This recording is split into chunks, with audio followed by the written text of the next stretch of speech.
sakit. Dari sakit ringan sampai yang paling berat.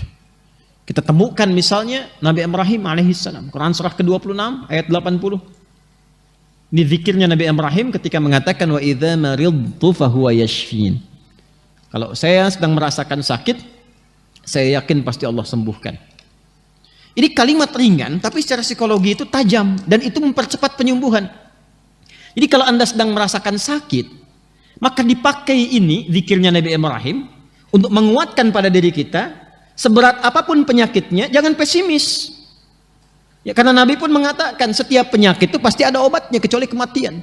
Maka kalau diuji dengan penyakit apapun, hal pertama yang disampaikan, dikuatkan dalam diri kita, katakan Allah pasti sembuhkan. Allah pasti sembuhkan. Nah, energi yang kita hasilkan lewat kata-kata itu, yang kita kuatkan pada diri kita, itu akan merangsang bagian tubuh kita untuk mempercepat penyembuhan. Ya, yang nggak bisa kita cegah itu kematian. Ya, karena maut itu nggak akan pilih-pilih, dia nggak akan lihat sakitnya parah misalnya, belum tentu, belum tentu. Ya, Anda boleh katakan ini sudah sepuh, kayaknya udah bau tanah nih, gitu kan? Tapi kata maut, dia jawab kata maut, kamu yang bau kuburan, ya kan? Jadi dia akan pilih, dia datang kepada yang sehat, dia datang kepada yang muda, sesuai dengan ajal. Quran surah ke-7 ayat 34, walikulli ummatin ajal fa idza jaa ajaluhum la yastakhiruna sa'atan wala yastaqdimun. Tapi yang kita harus dapatkan adalah kalimat pertama, kalau sedang sakit diuji apapun, ya, sakit gigi, sakit mata, sakit kepala, macam-macam, tampilkan kalimat ini pada diri kita. Quran surah ke-26 ayat 80, wa idza maridtu fahuwa yashfin. Bahasa kitanya Allah pasti sembuhkan, Allah pasti sembuhkan. Harus ada keyakinan, optimisme dulu. Nanti dengan kalimat itu, keadaan diri kita itu secara kimiawi itu akan berproses, muncul kekuatan, ya, muncul energi-energi yang positif, itu membantu penyembuhan. Selain obat-obat yang mungkin ditampilkan oleh para dokter, pasti ada ya gambaran itu. Karena kan ada di bab energi, kan ada energi listrik juga dalam diri kita itu. Ya, energi listrik itu tinggi. Nanti ada beberapa ayat juga yang atau hadis yang bisa kita terjemahkan. Ya, misal begini misalnya, kalau dalam bab ada riba. Ya, ada riba, ada lagi bab misalnya sentuhan yang enggak secara langsung. Yang sentuhan langsung itu menggunakan lamasa, sentuhan tidak langsung menggunakan massa.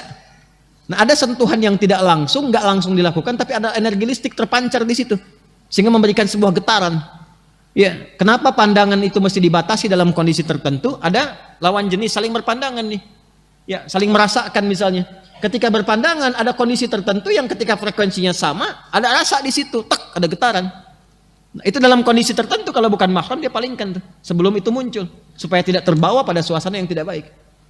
Ya. Paham nggak sampai sini? Nah, ini bisa diterjemahkan secara fisika. Sama kayak begini. Nah, itu ada yang menguap tuh, ya. Nah, nanti kalau frekuensinya sama di gelombang di bab gelombang itu, kalau frekuensinya sama bisa menguap sampingnya.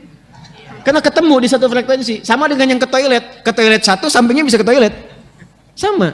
Nah, itu dalam konteks seperti ini, ada kalimat-kalimat yang ditampilkan di Quran, baik ada penyakit fisik, ataupun hal-hal yang melemahkan kepada diri ketika punya masalah. Misal ada persoalan, kadang-kadang mulai lemah kan, itu kata Quran, bangkitkan dirimu dengan mengatakan, ini pasti selesai, pasti ada solusinya. Inna ma'al usri, itu kalau dipakai kata-kata itu, ini pasti selesai. Pasti ada solusinya, kamu bisa, kamu bisa. Itu lain nanti responnya pada tubuh kita dengan hanya meratapi diri. Kapan selesainya ya? Kenapa harus aku? Terus dibikin status lagi yang paling menjengkelkannya itu. Ya, dibikin status di Instagram. Kapan selesainya ya Allah? Nggak jadi solusi. Nah, ini di Quran ayatnya banyak yang pakai Jepang, Korea.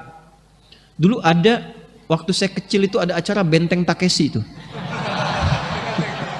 Ya kan? Yang pakai apa namanya, tank-tankan ya, terus tembak-tembakan pakai air gitu kan. Saya suka lihat itu kadang-kadang, oh ini Benteng Takeshi ada begini. Tapi yang saya highlight tuh, saya masih kecil tuh, saya highlight itu satu. Ketika dia mau masuk ke situ, saya dikatakan tuh sama hostnya, katakan kamu bisa, kamu bisa, kamu bisa gitu kan. Dan itu dipakai juga oleh Korea. Ketika Jepang bikin A, itu dari TK Korea dikatakan harus lebih unggul daripada Nihon. Ya, Jepang unggul, lebih unggul daripada Jepang. Jepang bikin Honda, mereka bikin Hyundai. Hyundai itu dibacanya Hyundai. Ya, jadi selalu begitu, dan itu terpacu. Nah kita ayatnya punya itu. Sedang sakit wa idza maridtu fahuwa yashfin. Pegang yang sakitnya. Kuatkan, Allah pasti sembuhkan, Allah pasti sembuhkan.